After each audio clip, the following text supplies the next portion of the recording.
In a recent interview, Treasury Secretary Scott Bessent talked about one of his first meetings with President Trump. And Trump asked him, how are we going to get the debt and the deficit down without killing the economy? And he said, I've been thinking nonstop about this for 18 months now, and it is a transition from public to private that will bring down or deleverage the government. In other words, what I showed you earlier, where the government's leverage is at basically an all-time high of 120%, they need to bring this down, which is both reducing the deficit and the debt and making the economy itself grow, because it's simply the ratio of the government's debt versus GDP. He also went on to say that we will re-lever the private sector. In other words, he's trying to deleverage the government and make the private sector borrow more. The only way to do that is to bring down interest rates so that individuals and corporations will borrow and spend more. So the way that they are attacking this is through tariffs, spending cuts through DOGE, and tax cuts. Now, with spending cuts and DOGE, we've already seen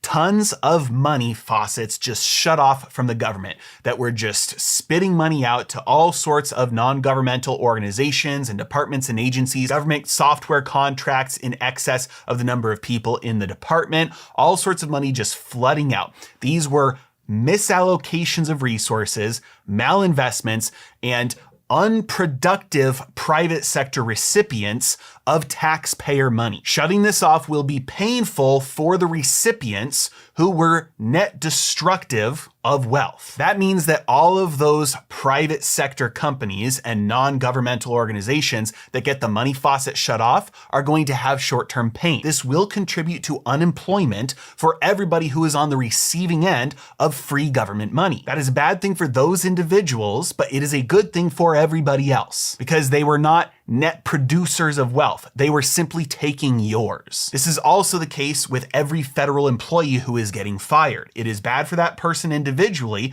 but assuming they are competent and assuming they are hard workers, they will be able to find a replacement job in the private sector where they're actually producing wealth for the economy.